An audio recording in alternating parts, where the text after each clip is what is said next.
شنو؟ إن الحمد لله نحمده ونستعينه ونستغفره ونعوذ بالله من شرور أنفسنا ومن سيئات أعمالنا من يهده الله فلا مضل له ومن يضلل فلا هادي له وأشهد أن لا إله إلا الله وحده لا شريك له وأشهد أن محمدًا عبده ورسوله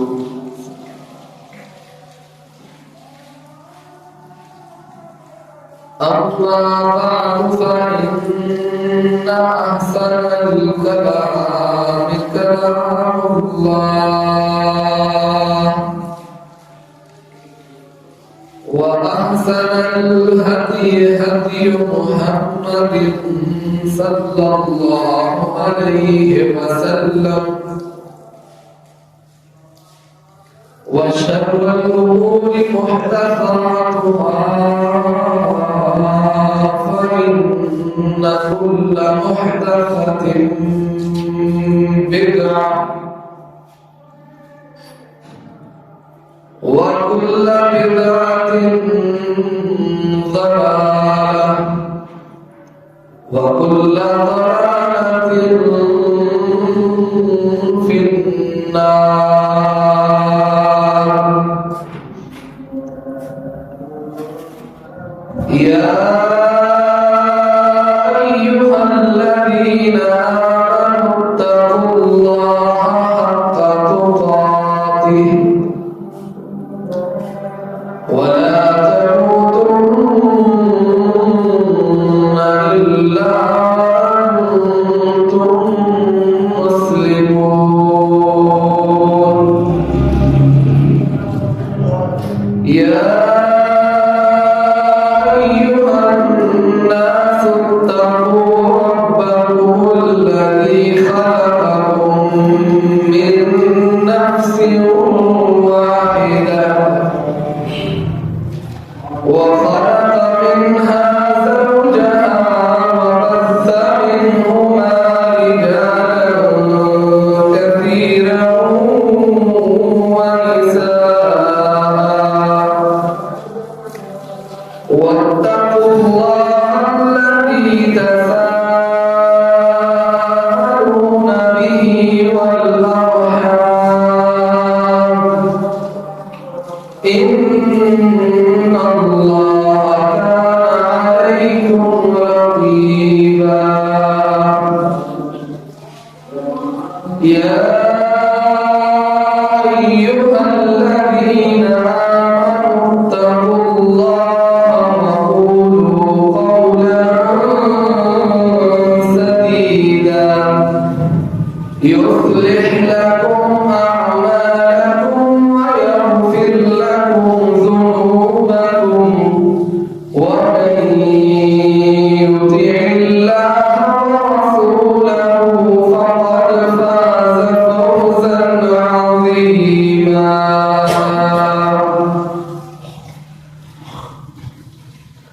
إن الله وملائكته يصلون على النبي يا أيها الذين آمنوا صلوا عليه وسلموا تسليما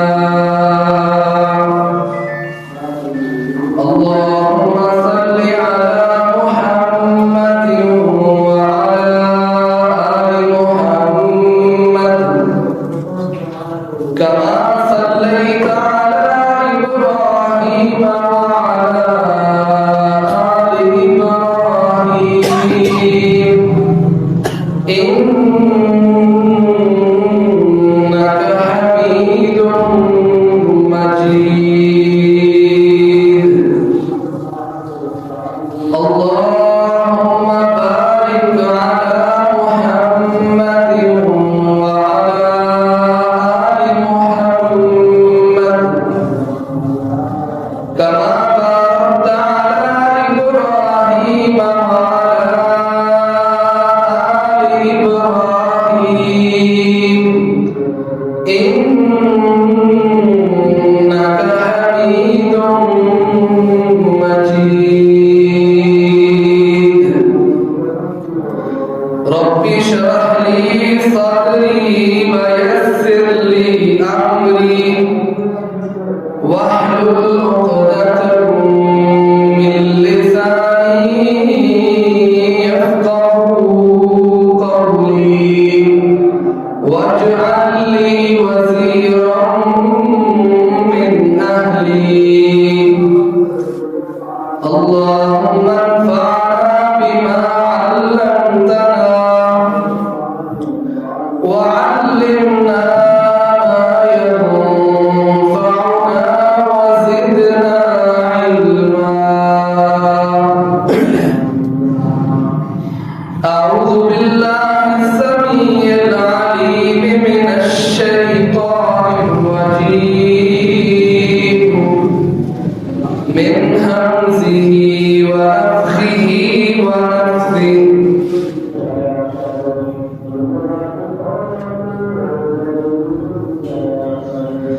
وإن خفتم ألا تقسطوا في اليتامى فانكحوا ما طاب لكم من النساء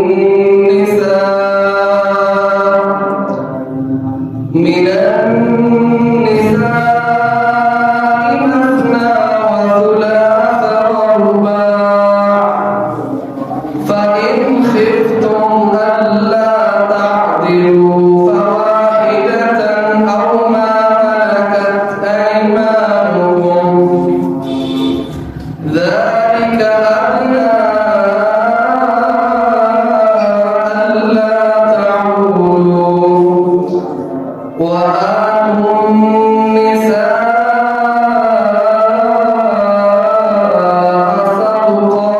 صدقاتهن نحلة فإن طبن لكم عن شيء منه نفسا فكلوا هنيئا مريئا.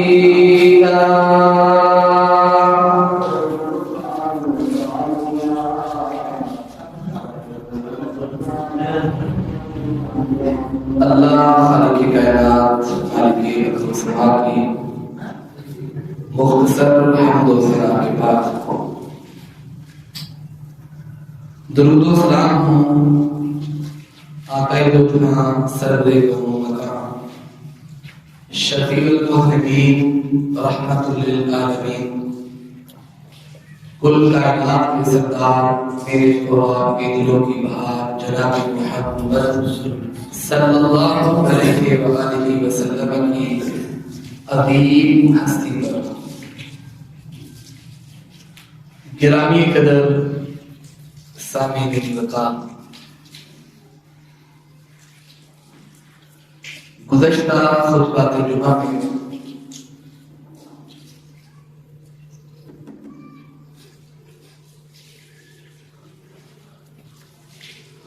ہم نے حقوق سیریز شروع کی تھی.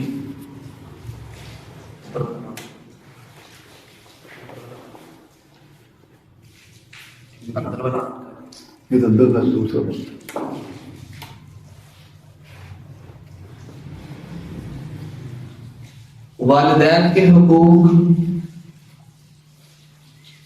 اولاد کی ذمہ داریاں، اولاد کے حقوق، والدین کی ذمہ داریاں، پھر شوہر کے حقوق اور بیوی کی ذمہ داریاں، اور آج کے اس عظیم الشان خطبہ جمعہ کا موضوع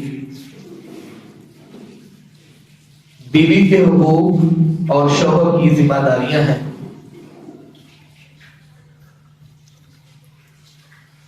اللہ خالق کائنات مالک ارض و سما نے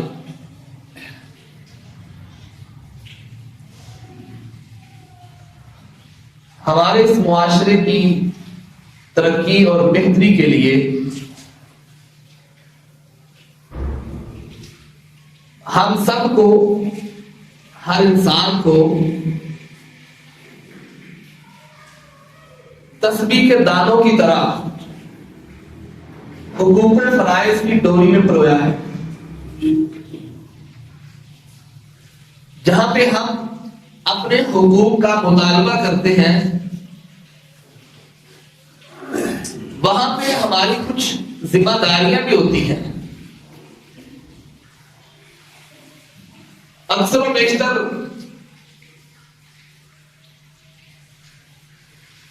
لوگ اپنے حقوق کے مطالبات کے لیے ایڑی چوٹی کا زور لگا رہے ہوتے ہیں کہ یہ میرا حق ہے، مجھے ملنا چاہیے۔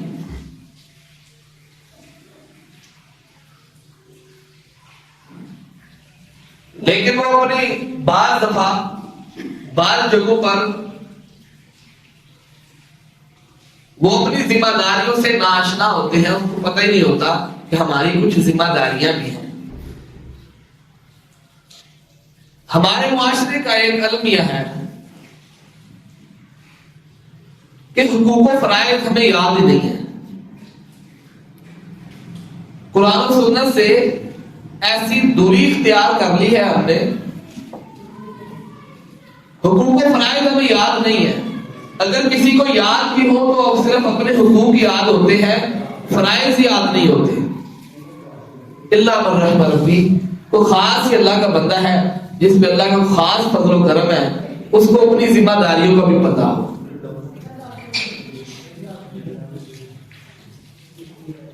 جس طرح گزشتہ خطبہ جمعہ میں خاوند کے حقوق کے متعلق ہم نے بات کی تھی کہ اللہ سبحانہ و تعالی نے مرد کے حقوق رکھے ہیں، عورتوں کی ذمہ داریاں ہیں، سیم اسی طرح عورتوں کے حقوق بھی اللہ سبحانہ و تعالی نے بتائے ہیں، اور اس کے ساتھ خاوند کی ذمہ داریاں بھی بتائی ہیں۔ تو آئیے ہم اس موضوع کی طرف آتے ہیں۔ نکاح ہونے کے بعد، ایجاب و قبول کے بعد، عورت کی رخصتی کے بعد شوہر پہ جو سب سے پہلی ذمہ داری آتی ہے وہ کیا ہے کہ اس کا حق مہر جو لکھا گیا ہے معروف طریقے سے اس حق مہر کو ادا کرنا ہے۔ قرآن کریم میں اللہ سبحانہ و تعالی ارشاد فرماتے ہیں وَآتُوا النِّسَاءَ صَدُقَاتِهِنَّ نِحْلًا، اور تم عورتوں کے حقوق میں سے جو حق مہر کی صورت میں ہے ان کو ادا کرو خوشی کے ساتھ، اچھے طریقے سے۔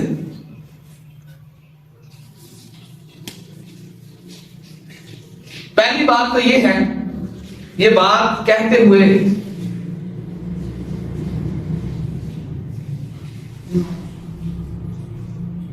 مجھے ایک پریشانی تو ہوتی ہے کہ ایسی باتیں جو سخت باتیں ہیں ذرا نہ کی جائیں،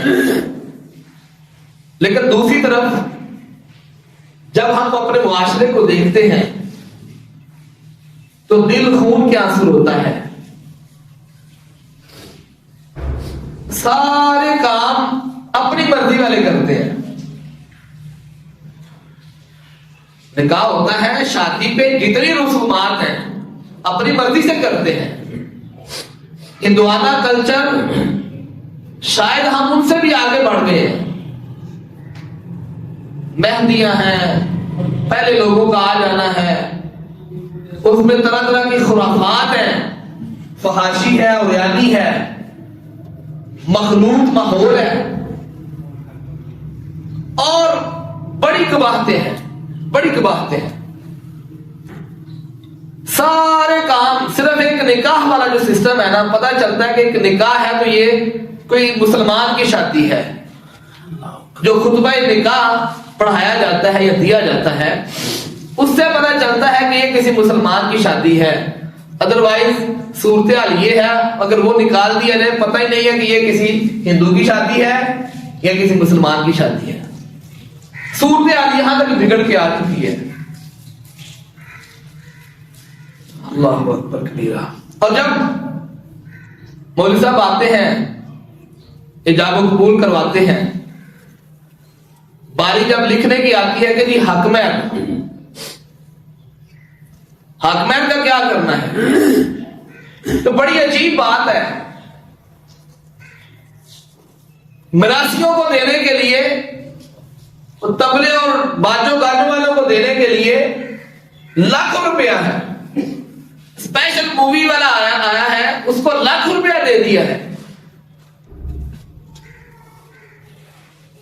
باقی جو فضولیات کی ہیں لاکھ روپیہ لگ گیا ہے، مولوی صاحب کو دینے کی باری آتی ہے، ایک تو وہاں پرابلم بن جاتی ہے، اور اس سے پہلے جب حق مہر کی باری آتی ہے وہاں میں ایک پرابلم بن جاتی ہے کہ حق مہر کتنا دینا ہے۔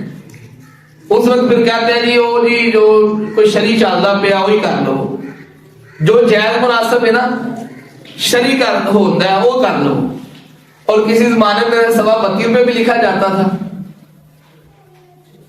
آج 2000 والے لوگ بھی ہیں، 5000 والے تو اکثریت 5000 روپے کام اپنا ختم کر دیتی ہے۔ لاکھوں روپیہ لگ گیا ہے شادیوں پہ، شاید کروڑوں تک بات چلی جاتی ہے۔ حق مہر کی باری آتی ہے وہی 5 7 10 ہزار روپیہ۔ اور یہ بڑے افسوس سے مجھے کہنا پڑتا ہے کہ وہ بھی کہتے ہیں جی پہلے اسلام مشورہ کر لئیے کہ یہ جگہ ٹوک جانے نے۔ اللہ اکبر، ان لوگوں کو ذرا شرم نہیں آتی، ذرا شرم نہیں آتی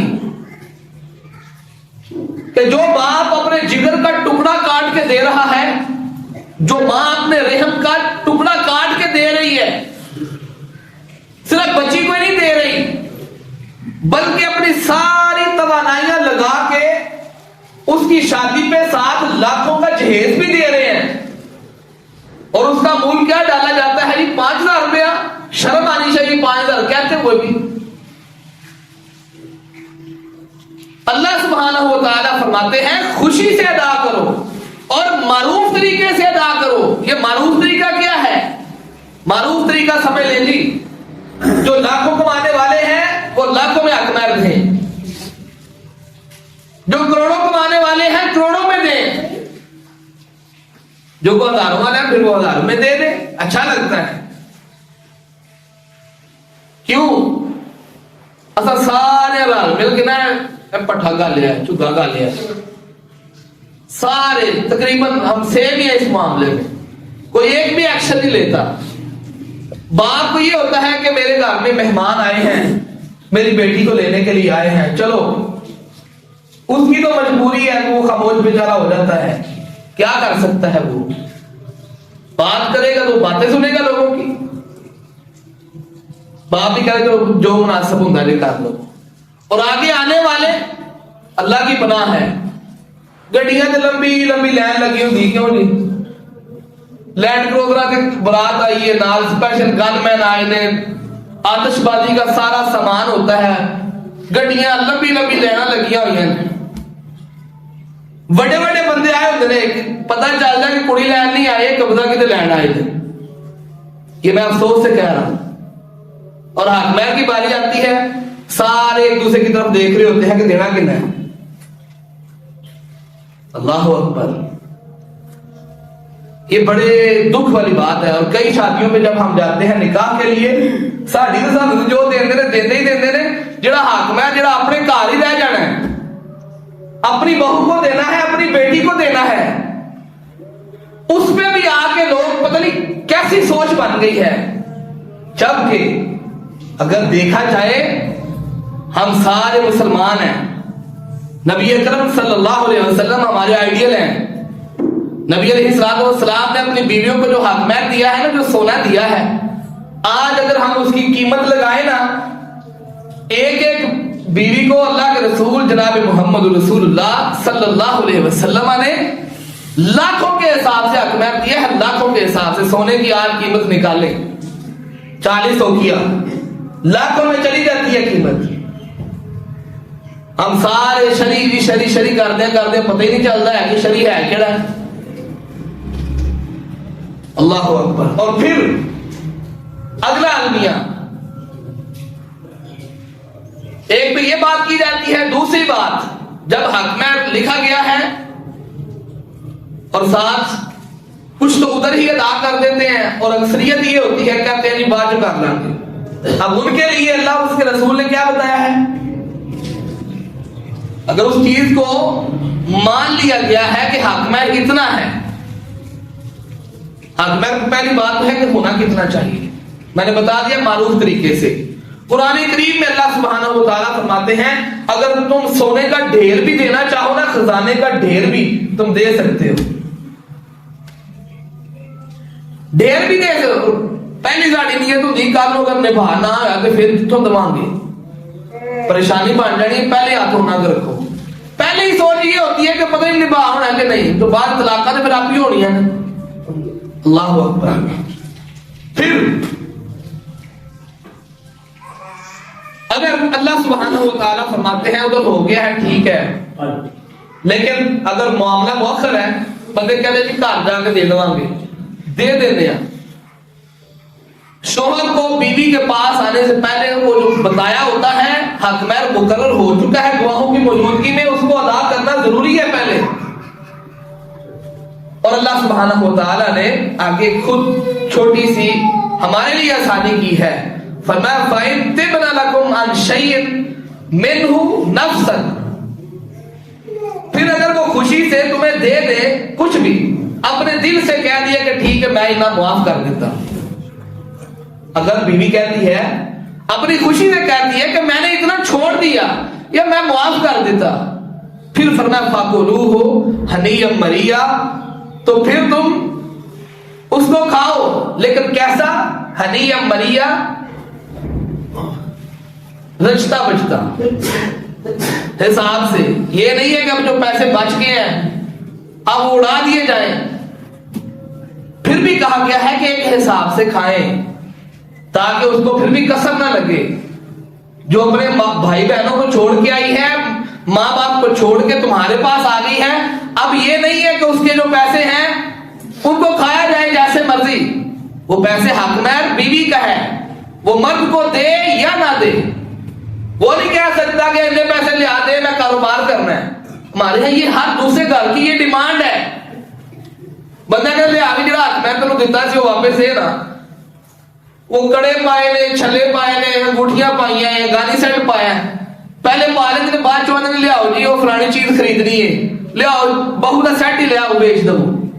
سب سے پہلے نظر اسی کے اوپر جاتی ہے، یہ نہیں کہتے کہ اب اس کو دے دیا ہے یہ تحفہ ہے واپس لیں گے، واپس لیں گے تو یہ کیسی رسول اللہ صلی اللہ علیہ وسلم نے اس کی مثال کیسے دی ہے؟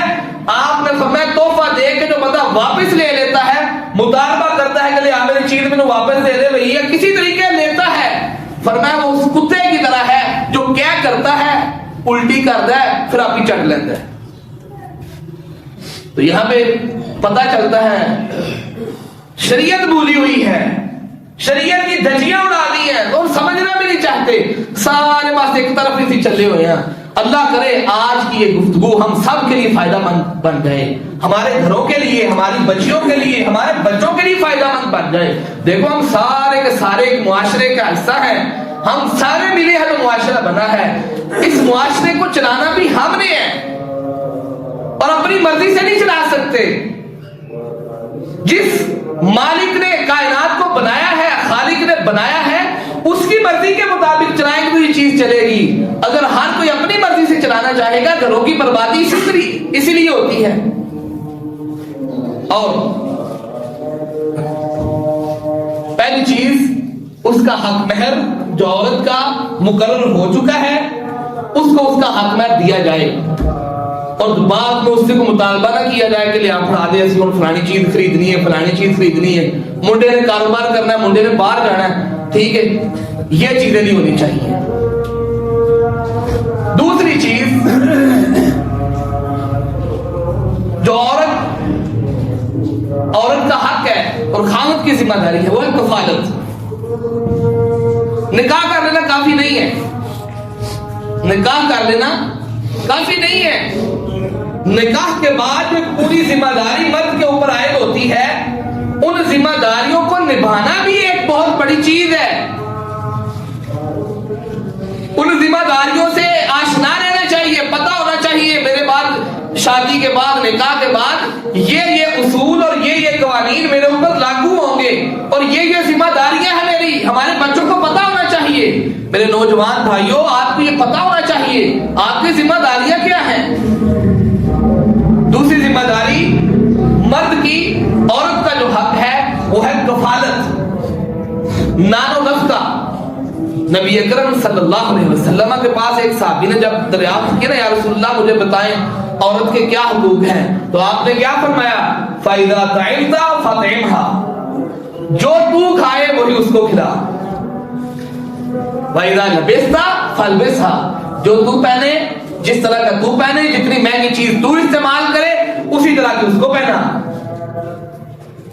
مرد باہر نے کھاندے پیتے ٹھیک نے، کڑائیاں ککڑ کڑائیاں اڑ دیا پہیاں نے پہ کار دال اڑیو تانگوئے پہ۔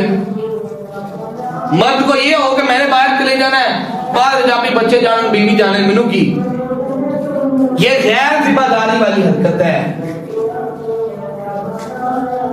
یہ ذمہ داری کیا ہے کہ جو خود کھانا ہے معروف طریقے سے، اور اے بھی نہ ہے کہ بندہ کہے میں بھی کچھ نہیں کھانا تو میں انہوں نے بھوکیا مارنا ہے، ایسی بات نہیں، معروف طریقے سے جو خود کھا رہا ہے جیسا خود کھا رہا ہے اسی طرح کا گھر والوں کو کھلائے، بیوی کو کھلائے، جس طرح کا لباس خود پہنتا ہے مہنگا وہ اس کو بھی پہنائے۔ سال گزر گئے ہیں، کپڑے لا کے ہمیں دینا یاد ہی نہیں ہے، اور گزارا کرو جی گزارا کرو، اس طرح نظام نہیں چلتے، اس طرح گھر نہیں چلتے۔ تو کفالت یہ مرد کی ذمہ داری ہے، نان و نفقہ مرد کے ذمہ ہے۔ بندہ کہ میں جاؤں جا کے تو آگئی ہے کار بچیاں نہیں کفالت ذمہ داری بھی تیری ہے، جا کے باہر کام کاج بھی کرنا ہے، کمانا بھی ہے، منو بھی لے آگ کمانا ہے، تو یہ مردانگی والی بات نہیں ہے، عورت کی ذمہ داری نہیں ہے۔ یہ عورت کی کیا ذمہ داری ہے؟ گھر میں رہے، تیرے حقوق کی پاسداری کرے، بچوں کی کفالت کرے، بچوں کی صحت کا خیال کرے، تیرے گھر کی چار دیواری کی حفاظت کرے، اس کی یہ ذمہ داری ہے۔ کمانا اس کی ذمہ داری نہیں ہے، یہ مرد کی ذمہ داری ہے۔ ہاں اگر کوئی مرد یا عورت اس کے اندر دونوں میں افہام و تفہیم ہو گئی ہے تو پھر عورت کہتی ہے چلو میں بھی تھوڑا بہت کما لیتی ہوں، گھر میں بیٹھی میں پڑھا لیتی ہوں، یہ ایک الگ بات ہے، یہ اس کا احسان ہے، اس کی ذمہ داری نہیں ہے۔ عورت کا احسان ہے، اگر عورت کماتی ہے، خاوند پہ بھی خرچ کرتی ہے، بچوں پہ بھی خرچ کرتی ہے، یہ اس کا احسان ہے، اس کا احسان مند رہنا چاہیے، شکریہ ادا کرنا چاہیے، آنکھیں نہیں نکالنی چاہیے۔ اور اگر عورت کہتی ہے کہ میں نے نہیں کمانا تو اس کو مجبور نہیں کیا جا سکتا، مجبور نہیں کیا جا سکتا۔ یہ دوسرا حق جو عورت کا ہے اور مرد کی ذمہ داری ہے، کیا ہے؟ کفالت۔ پہلا کیا تھا؟ حق میں، دوسرا کیا ہے؟ کفالت۔ تیسری بات، تیسرا حق جو عورت کا ہے اس سے حسن سلوک کیا جائے، حسن سلوک کیا جائے۔ حسن سلوک کا مطلب ہر لمحے کوشش کی جائے اس سے درگزر کیا جائے۔ رسول اللہ صلی اللہ علیہ وسلم نے عورتوں کی فطرت بتائی ہے، آپ نے فرمایا اس کو ٹیڑھی پسلی سے پیدا کیا گیا ہے، عورت کو ٹیڑھی پسلی سے پیدا کیا گیا ہے، عورت کو ٹیڑھی پسلی سے پیدا کیا گیا ہے۔ اور ہو سکتا ہے بسا اوقات یہ کسی ضد پہ اڑ جائے، نبی علیہ السلام نے فرمایا ٹیڑھی سے ہی فائدہ اٹھانا ہے، اس کو سیدھا کرنے کی کوشش نہیں کرنی، جو سیدھا کرنے کی کوشش کرے گا وہ اس کو توڑ دے گا. ایک چیز ہے ٹیڑھی، فطرت ہے نا، ایک چیز ٹیڑھی ہے، ٹیڑھی سے ہی فائدہ اٹھایا جائے.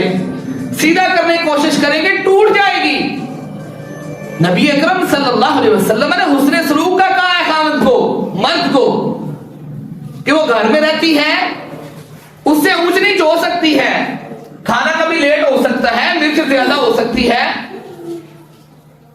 وہ بیچاری بیمار بھی ہو جاتی ہے، کچھ ایام کمزوری والے بھی آ جاتے ہیں، حق ادا نہیں کر سکتی، ہر لحاظ سے اس کے ساتھ اسے سلوک کیا جائے.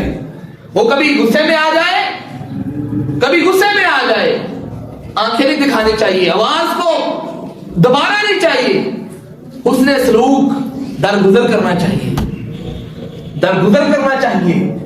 یہ رسول اللہ صلی اللہ علیہ وسلم نے سکھایا ہے. حسن سلوک اس کی جو پسند ہے اس کی پسند کے مطابق اس کو کھلایا جائے، اس کو جو پسند ہے شریعت کے مطابق جو چیز پسند ہے اس کو اس کی پسند دی جائے. لڑائی جھگڑا، گالیاں دینا، دیگر تانے اور مینے دینا یہ جائز نہیں ہے. اور بندہ کہے کہ جنی دیر تک گال نہ کٹا روب نہ پالما تو میں پتہ ہی نہیں ہے، یہ بات اسلام کی نہیں ہے. نبی اکرم صلی اللہ علیہ وسلم نے حسن سلوک کا کہا ہے اور حسن سلوک کر کے بھی دکھایا ہے. کائنات میں سب سے عظیم انسان نبی اکرم صلی اللہ علیہ وسلم ہیں، اور آپ کے گھر ایک گھر نہیں تھا، آپ کی 11 بیویاں تھیں، ایٹ اے ٹائم 9 بیویاں تھیں، 9 گھر چل رہے تھے. اور رسول اللہ صلی اللہ علیہ وسلم کے گھروں میں کبھی اونچ نیچ ہو جاتی تھی اور آپ علیہ الصلوۃ والسلام درگزر کر دیتے تھے. بیویاں آپس میں کئی طرح کے مطالبات بھی کر دیتی تھیں اور نبی اکرم صلی اللہ علیہ وسلم درگزر کر دیتے تھے. وہ آئیڈیل ہے، وہ نمونہ ہے، صرف حرمت رسول پر جان بھی قربان ہے. یہ نعرے خالی ہیں، کھوکھلے ہیں، جب تک کچھ کر کے نہیں دکھانا.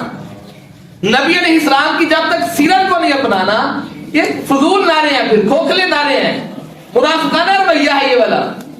نبی علیہ السلام کی سیرت کو نہیں اپنانا، آپ کی گھریلو لائف کے مطابق اپنی جو گھریلو زندگی ہے اس کو نہیں بنانا، تو سب کچھ نعرے فضول ہیں. جو کرنے والا کام ہے وہ کیا جائے، نبی علیہ السلام کی اتباع و پیروی کی جائے.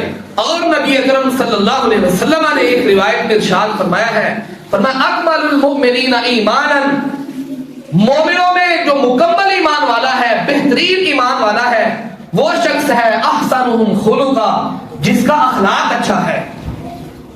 مومنوں میں بہترین وہ شخص ہے جس کا اخلاق اچھا ہے، جس کا اخلاق اچھا ہے. کیا ہوتا ہے ہمارے ہاں المیہ یہ ہے، مرد گھر میں گیا ہے، بچے بیوی سارے ایک سائڈ پہ سہم کے بیٹھ گئے ہیں کہ باہر سی چنگا سی، گھر ہے گالیاں شروع کر دے گا، مارنا پیٹنا، طرح طرح کی بکواسات کرنا یہ شروع کر دے گا گھر میں آ کے. نہیں دیکھے گا جوان بیٹیاں ہیں، نہیں دیکھے گا بچے ہیں، نہیں دیکھے گا بیگم پریشان ہے، بیمار ہے، طبیعت ٹھیک نہیں ہے، بس اپنی زبان سے جو آتا ہے بول دے گا. اللہ اکبر.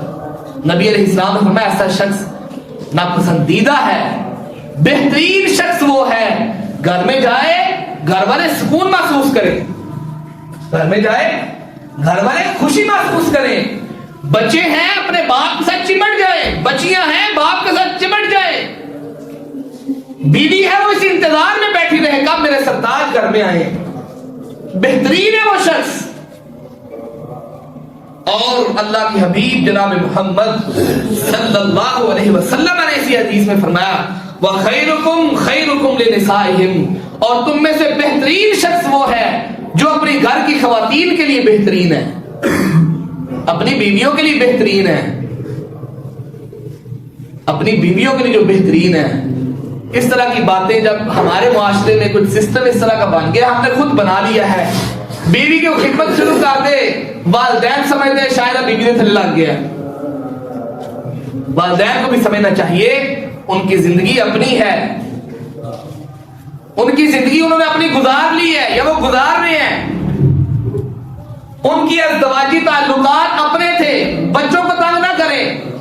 بچوں کو پریشان نہ کریں. اسی لیے گزشتہ خطبہ جمعہ میں نے ایک بات عرض کی تھی کہ ہمارے خاندان کے توڑ پھوڑ کا سب سے بڑا سبب بھی یہ ہے کہ ہم نے جوائنٹ فیملی سسٹم رکھا ہوا ہے. باپ کہتا ہے جب تک میں زندہ ہوں 5 بچے ہیں 6 بچے ہیں سارے گھر کے رہن. وہ باپ سب سے زیادہ پریشان ہو جاتا ہے, اس کو سبھی کی سننی پڑتی ہیں. اور بہترین باپ کیا ہے, سمجھدار عقلمند باپ کیا ہے کہ وہ بچے کو ہے پتر چل کمان کے قابل ہو گئے ہیں, اپنا دانت ان کا سیدھا کر, شادی ہوتی ہے اس کے گھر میں اس کو بھیج دے, جس میں وہ رہ رہا ہے اس میں خود رہتا رہے, اس کی پراپرٹی ہے. جب فوت ہو جائے گا خود اولاد, اللہ اور اس کے رسول نے حصے بتا دیے ہیں, بیٹے سارے تقسیم کر لیں گے, پریشانی والی بات نہیں ہے. باپ پریشان کب ہوتے ہیں جب اولاد کو ساتھ رکھتے ہیں, پھر ایک دے بچے پڑھو دوسرے دے نہ پڑھو, تانے میرے پھر ساسرو جانے نے, ایسی ہوتا ہے نا جی. دوسرے کے پکڑ لے, پہلی کہتی ہے ہمیں کہا اماں میرے نال نہیں رہتی ہے, ہمیں ٹر جاتی بچے کو سنبھال دی. نہیں, میری ماں بہنوں آپ کے لیے بھی یہ ہے اور میرے بزرگوں آپ کے لیے بھی یہ ہے. آپ نے اپنے بچے پال لیے ہیں, آپ بزرگ ہو گئے ہیں, آپ اللہ اللہ کریں, مسجد میں آئیں, نماز پڑھیں. آپ کی ذمہ داری نہیں ہے کہ اپنے بچوں کے بچوں کو, اپنے پوتوں کو جا کے سنبھالیں. آپ کی ذمہ داری نہیں ہے. آپ کا جو فرض تھا اپنے بچوں کی تربیت کر دی ہے, اولاد جوان ہو گئی ہے, ان کی شادیاں کر دی ہیں, وہ اپنے گھروں والے ہو گئے ہیں. اب آپ کی ذمہ داری نہیں ہے ان کو پالنا پوسنا, بلکہ ان کی ذمہ داری ہے وہ آپ کو پالیں, وہ آپ کی خدمت کریں, آپ کی عزت آپ کا احترام کریں. آپ خود پریشان ہو گئے ہیں, آپ خود اپنے اوپر پریشانیوں کو حاوی کر رہے ہیں. چھوڑ دیں, ابھی سے چھوڑ دیں, اللہ کے لیے چھوڑ دیں. مسجدوں میں آئے, نماز پڑھیں, قرآن پڑھیں, بچوں کو الگ کر دیا ہے, بڑی خوشی کے ساتھ آپ رہیں گے. اگر آپ جوائنٹ فیملی سسٹم میں آئیں گے, سارے بچوں کو ایک گھر میں رکھا ہوا ہے, نہ پردے کا خیال ہے, نہ اسلام کا خیال ہے, نہ اسلامی تعلیمات بندہ اس طرح سے کر سکتا ہے جو میاں بیوی ایک الگ سے کر سکتے ہیں. جوائنٹ فیملی سسٹم میں نہیں ہے ہو سکتا. طرح طرح کی تانے مینے باتیں سننی پڑتی ہیں. تو یہ ہم نے خود اپنے اوپر یہ چیز مسلط کی ہوئی ہے, اللہ اور اس کے رسول کی ایسی تعلیمات نہیں ہے. تو خدا را میں اپنے بزرگوں سے یہ اپیل کروں گا, درخواست کروں گا, ہم سارے مل کے سسٹم کو چینج کریں, سارے مل کے چینج کریں. جو بھائی جو نوجوان ابھی شادی شدہ ہے, آگے بچے ہو رہے ہیں, ابھی سے تہیا کریں کہ بیٹا جوان ہوگا اس کا نکاح کروں گا اور سب سے پہلے اس کو اس کا گھر دوں گا. اگر ملتا ہے بن جائے ٹھیک ہے, نہیں کرائے پہ چلا جائے. دنیا رہتی ہے کرائے پہ, کیوں نہیں رہتی. اللہ اکبر. اور آئیے نبی اکرم صلی اللہ علیہ وسلم نے عورتوں کے ساتھ حسن سلوک کے بارے میں ایک بڑی کمال کی حدیث آپ نے ارشاد فرمائی. آپ نے فرمایا خیرکم لأہلی وانا خیرکم لأہلی. تم میں سے بہترین وہ شخص ہے جو اپنے گھر والوں کے لیے بہترین ہے, اور کائنات کے لوگوں تم سب میں سے بہترین میں ہوں جو اپنے گھر والوں کے لیے بہترین ہوں. اللہ اکبر, سبحان اللہ. نبی اکرم صلی اللہ علیہ وسلم اپنی بیویوں کے لیے بہترین تھے, بیویوں کے لیے بہترین تھے.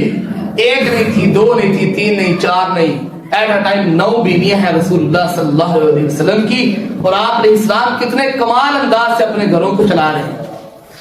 اللہ اکبر. اور آئیے اگلی بات, اگلا حق جو عورت کا ہے وہ ہے عدل. اگر ایک سے زیادہ بیویاں ہیں, عدل اور انصاف کا دامن ہاتھ سے نہ جانے پائے. عدل انصاف کا دامن ہاتھ سے نہ جانے پائے. اللہ سبحانہ و تعالی نے اس معاملے میں اختیار دیا ہے, حکم نہیں دیا مردوں کو. مردوں کو حکم نہیں دیا کہ وہ 2 3 4 بیویاں کریں, اختیار دیا ہے, اختیار دیا ہے. اور کیا فرمایا ہے اللہ سورۃ النساء میں ارشاد فرماتے ہیں وَإِنْ خِفْتُمْ أَلَّا تُقْسِطُوا فِي الْيَتَامَى. اگر تم یتیم بچیوں کے بارے میں عدل سے کام نہیں لے سکتے, عدل سے کام نہیں لے سکتے, تو پھر کیا کرو, فَانْكِحُوا مَا طَابَ لَكُمْ, پھر نکاح کرو ان عورتوں سے جو تمہیں اچھی لگے, من النساء, عورتوں میں سے, مثنا و ثلاث و رباع, 2 یا 3 یا 4, یعنی 2 3 4 بیویوں تک تم کر سکتے ہو. اور ساتھ اس کے آگے کیا, یہ ایک ترغیب تھی, ساتھ کیا فرمایا, فَإِنْ خِفْتُمْ أَلَّا تَعْدِلُوا، اگر تمہیں خوف ہے کہ تم عدل نہیں کر سکتے، انصاف نہیں کر سکتے، اگر تمہیں خوف ہے کہ تم عدل نہیں کر سکتے بیویوں کے درمیان، تو پھر کیا ہے؟ فَوَاحِدَةً، پھر ایک ہی صحیح ہے، پھر ایک ہی صحیح ہے۔ اَوْ مَا مَلَكَتْ أَيْمَانُكُمْ، یا اگر تمہاری لونڈیاں ہیں تو پھر ایک الگ مسئلہ ہے لونڈیوں کا۔ ذَلِكَ أَدْنَىٰ أَلَّا تَعُولُوا، یہ زیادہ قریب ہے کہ تم ناانصافی نہ کرو۔ اللہ سبحانہ و تعالیٰ نے حکمن کہا ہے کہ ایک تو رکھنی ہے، ترغیب یہ دلائی ہے، اختیار دیا ہے کہ اگر تم عدل و انصاف کر سکتے ہو، کفالت باقیوں بھی کر سکتے ہو، پھر 4 تک نکاح کر سکتے ہو۔ اور یاد رکھا جائے نبی اکرم صلی اللہ علیہ وسلم نے فرمایا قیامت والے دن ایک شخص اللہ کے دربار میں آئے گا، ایک حصہ اس کے جسم کا، ایک حصہ اس کو فالج ہو گیا ہوگا، وہ ایک طرف جھکا ہوگا، ایک طرف بولے ذرا، ایک طرف جھکا ہوگا، فالج ہوگا۔ نبی علیہ السلام فرمائیں گے حشر کے میدان میں سارے لوگوں کے سامنے ہوگا، اور اس کی ذلت اور رسوائی کا عالم یہ ہوگا، ایک حصہ جھکا ہوا ہے، سوکھا ہوا ہے ایک حصہ، اور پریشانی کے عالم میں ہے۔ وجہ اور سبب کیا ہے؟ دنیا میں شادی تو کی تھی، بیویاں 2 تھی یا 3 تھی یا زیادہ تھی، 4 تک تھی، لیکن ان کے درمیان عدل نہیں کر رہا ہوگا۔ ایک بیوی کو اچھا مکان ہے، ایک کو کرائے پہ رکھا ہے یا فلیٹ میں رکھا ہوا ہے، ایک کے پاس پورا ٹائم دیتا ہے، ایک کے پاس ہفتے میں 1 دن ہے، یہ اتنا بھی نہیں ہے۔ تو خدا را یہ ساری باتیں سمجھنے والی ہیں۔ یہ موضوع بڑا منفرد ہے، لیکن میرے خیال سے میں نے پہلی دفعہ بات کیا اس موضوع پہ بیویوں اور خاندوں کے حقوق کے حوالے سے، لیکن مجھے اللہ کے گھر میں اتنی امید ہے انشاءاللہ ہمارا گھریلو زندگی ہے انشاءاللہ اچھی ہوگی۔ اللہ تعالیٰ اس گفتگو کو ہمارے لیے فائدہ مند بنائے۔ اور نبی اکرم صلی اللہ علیہ وسلم نے ایک اور چیز، شریعت اسلامیہ نے ایک اور حق عورت کو جو دیا ہے خامد کی طرف سے، وہ کیا ہے؟ خلا کا حق، حق خلا۔ خامد کے پاس حق تھا طلاق کا، عورت کے پاس حق ہے خلا کا، جدائی کا۔ کچھ چیزیں یاد رکھیں، سمجھ لیں، جن کی بنا پہ طلاق یا خلا ہو سکتا ہے، جو جائز ہے۔ خامد بد مزاج ہے، بد مزاج ہے، بد اخلاق ہے، بد کردار ہے، عورت کے حقوق ادا نہیں کر سکتا، عورت کے حقوق ادا نہیں کر سکتا، یا بچوں کا دشمن ہے، یا وہ کفر میں چلا گیا ہے، اس کے عقائد و نظریات وہ کفریہ والے ہو گئے ہیں، کفریانہ نظریات کا حامل ہے، تو عورت کے پاس حق ہے کہ وہ خلا کا دعویٰ دائر کر سکتی ہے۔ مرد بد مزاج ہے، گل بات میں چندی ہے، پہلے جتی چک لینا ہے، پہلے ڈنڈا چک لینا ہے، بد اخلاق ہے، گالیاں بکتا ہے، چھوٹے بڑے کی تمیز نہیں کرتا، سسرال کو جنہوں نے بیٹی دی ہے، جنہوں نے تیرے اوپر احسان کیا ہے، انہیں کو گالیاں بکتا ہے، اپنے سالوں کو گالیاں بکتا ہے، اور گندی گندی گالیاں بکنے والا یہ عورت کے پاس اختیار ہے، اللہ اور اس کے رسول نے اس کو دیا ہے، رہنا چاہے ٹھیک ہے، نہیں تو خلا کا دعویٰ دائر کر سکتی ہے۔ بد کردار ہے، گھر میں بیوی ہے، اس کے ساتھ چلو اس کے حقوق ادا کرتا ہے یا نہیں کرتا، باہر منہ کالا کرتا ہے، عورت کے پاس اختیار ہے، دعویٰ دائر کر سکتی ہے کہ میں نے اس شخص کے ساتھ نہیں رہنا، اس کے حقوق کو ادا نہیں کر سکتا، طاقت ہی نہیں ہے یا ادا نہیں کرتا، جان بوجھ کے نہیں کرتا، عورت اس کے پاس اختیار ہے، وہ خلا کا دعویٰ دائر کر سکتی ہے۔ اور پانچویں چیز، پانچواں مسئلہ، پانچواں سبب کہ اگر وہ اولاد کا دشمن ہے، کہتا ہے اولاد پیدا نہیں کرنی، عورت کے پاس اختیار ہے، وہ کر سکتی ہے، خلا کا دعویٰ دائر کر۔ اور چھٹی چیز، چھٹا سبب، وہ عیسائی ہو گیا ہے، وہ مرزائی ہو گیا ہے، وہ دین اسلام سے نکل گیا ہے، کسی اور مذہب اس نے قبول کر لیا، ہندو ہو گیا ہے، تو پھر عورت اسی وقت کیونکہ اس کا نکاح نہیں رہا. اگر وہ طلاق بھی نہیں دیتا تو پھر کیا کرے عورت؟ خلا کا دعویٰ دائر کر کے اس سے الگ ہو جائے. اسی طرح خامن کے پاس اختیار ہے، وہ بھی کچھ بنا کچھ وجوہ کی وجہ سے وہ طلاق دے سکتے ہیں عورت کو. عورت بد مزاج ہو، یہی چیزیں، بد مزاج ہو، بد اخلاق ہو، بد کردار ہو، بچے پیدا نہ کرنے والی ہو، بچوں کی دشمن ہو، یا اس کے حقوق کو صحیح ادا نہ کرے، جو جائز حقوق ہیں ان کو ادا نہ کرے، یا وہ کافر ہو چکی ہے، یا کوئی اور اس نے مذہب اختیار کر لیا ہے، عیسائی یہودی ہے، تو اس کے پاس حق طلاق ہے. وہ دے سکتا ہے کہ تو میرے ساتھ نہیں رہتی، میں تجھے چھوڑ رہا ہوں. یہ چیزیں ہیں. اور آخری حق، بات دور نہ چلی جائے، بس آخری حق بات ختم کرتے ہیں. چھٹا حق جو عورت کا ہے، مرد کی طرف سے اس کو دیا گیا ہے، وہ ہے حق میراث. خاوند فوت ہو گیا ہے، اس کی پراپرٹی سے، اس کے بینک بیلنس سے، اس کی چیزوں سے اس کو حصہ ملے گا. بیوی کو حصہ ملے گا. بیوی کو جس طرح پچھلے خطبہ میں بتایا تھا، بیوی فوت ہو جائے خاوند کو حق ملتا ہے، خاوند کو حصہ ملتا ہے. بچے ہیں تو 8واں، بچے نہیں ہے تو چوتھا حصہ ہے. اسی طرح عورت کے لیے بھی ہے، خاوند فوت ہو گیا ہے، بچے نہیں ہے، چوتھا حصہ ملے گا. اگر بچے ہیں تو پھر 8واں حصہ ملے گا. یہ حقوق و فرائض ہیں. ہم سارے کے سارے اس خوبصورت نظام کے ساتھ جڑے ہیں جو اللہ اور اس کے رسول جناب محمد صلی اللہ علیہ وسلم نے ہمیں دیا ہے. ہم اسلام جیسے عظیم دین کو چھوڑ کے، کہ جس نے ہم سب کو ایک گلدستے میں رکھ دیا ہے، ایک گلدستے میں خوشبودار گلدستہ ہے، اس میں ہمیں چن دیا ہے، ہم اس بہترین نظام کو چھوڑ کے کسی اور نظام کی طرف دیکھیں بھی کیوں؟ اسلام اتنا عظیم مذہب ہے. اللہ ہمیں اسلام کو جاننے کی توفیق عطا فرمائے اور ہمیں حقوق و فرائض کو سمجھ کر عمل کرنے کی توفیق عطا فرمائے. وآخر دعوانا الحمدللہ.